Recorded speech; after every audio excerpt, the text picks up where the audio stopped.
Welcome to the third episode in a Legendarium series about early medieval life. This episode, Monks and Monasteries, we will talk about the establishment of Western monasticism by Saint Benedict in the 400s. We will also talk about how these early monks lived rough and worked hard.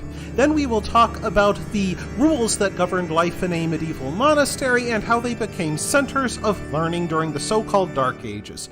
Monasticism tended to be a feature of Eastern Christianity during the early days. It wasn't until the 400s that monasticism became part of Western Christianity. The man who started that was Saint Benedict, a Roman disgusted by the womanizing and gluttony that he saw in the capital city.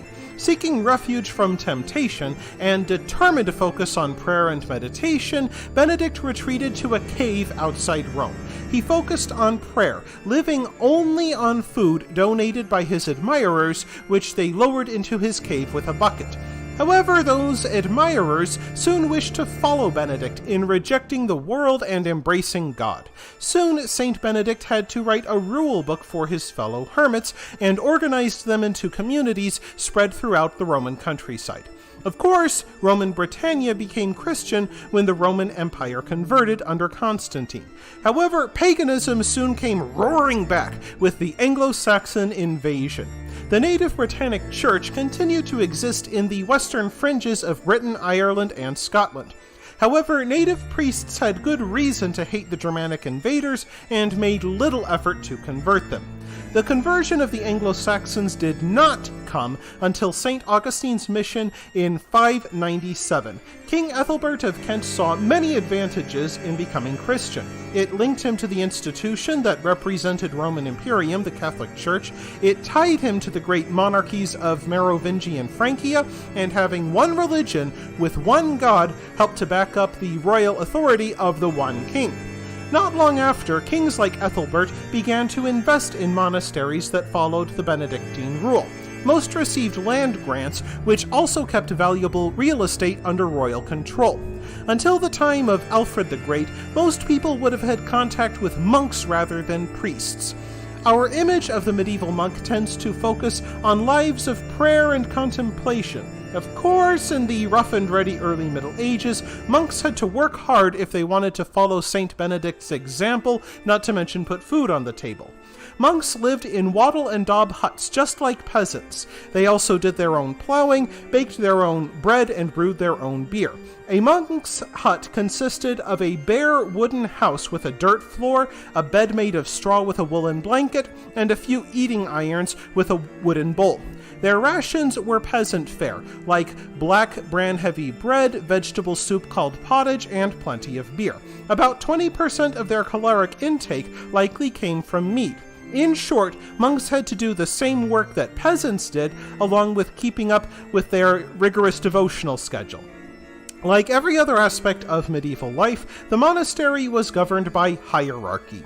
Even in the earliest monasteries, which might have as few as 12 monks, the monasteries still elected an abbot. The senior monk provided leadership to the abbey and represented them to the outside world. Typically, an abbot would be a member of the ruling family for that particular kingdom. Strict rules governed monks' lives. They had to go about their tasks in complete silence, they did not speak during meal times, and they often went without meat. As monasteries grew larger and more sophisticated, other officials were appointed to govern various aspects of monastic life, such as the library and the giving of alms to the poor. In addition, monasteries' agriculture became more sophisticated.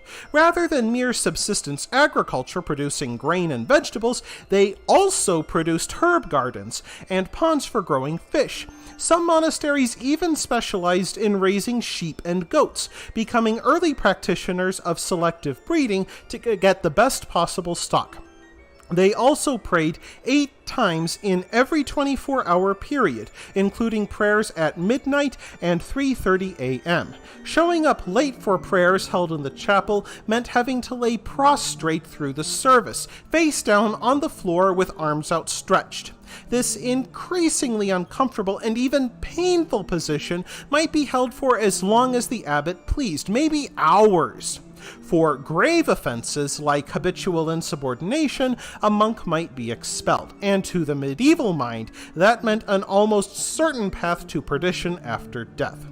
In addition, monks performed atonement for their communities, punishing themselves in the hope of winning God's mercy and thus sparing others suffering at the hands of an angry God.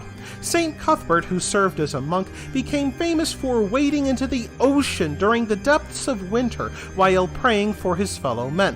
Other monks engaged in less brutal acts of atonement, but self-flagellation was not unknown during the early Middle Ages.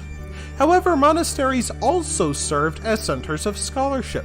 Most of what we know today about this era comes to us from monkish chroniclers speaking to us through the centuries. Few monks actually produced original texts, like the Venerable Bede or Gildas. Far more monks copied text, a dull and dreary task often done in the cold. Since candles were often in short supply, monks had to work next to open windows or doors. Along with the familiar quill and inkwell, scribes used knives to cut out mistakes. This endless copying tired the eyes, cramped the arms and legs, and pained the backs of weary scribes. Even worse, monks might easily see their hard work vanish into the hands of Anglo-Saxon kings plundering monasteries to gain their wealth, and later Viking invaders. However, that endless copying did serve a larger purpose. In an age when not even kings could read or write, monasteries became centers of learning, boasting vast libraries. Indeed, one of England's first literary treasures was produced in the Anglo-Saxon monastery of Wealmouth Jarrow in Northumbria. Made as a gift for the reigning pope, the world's first known written Bible was a foot deep and weighed 75 pounds. Since paper was not available, the monks made the pages out of lambskin. About 500 lambs involuntarily donated their skins to make the Wealmouth Jarrow Bible.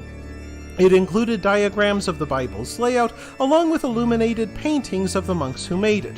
For centuries, scholars assumed that this extraordinary work had to be the product of Italian monks, but it was really made in Northumbria in the 700s during the so-called Dark Ages. And that wraps things up for this episode of The Legendarium. I hope you enjoyed it.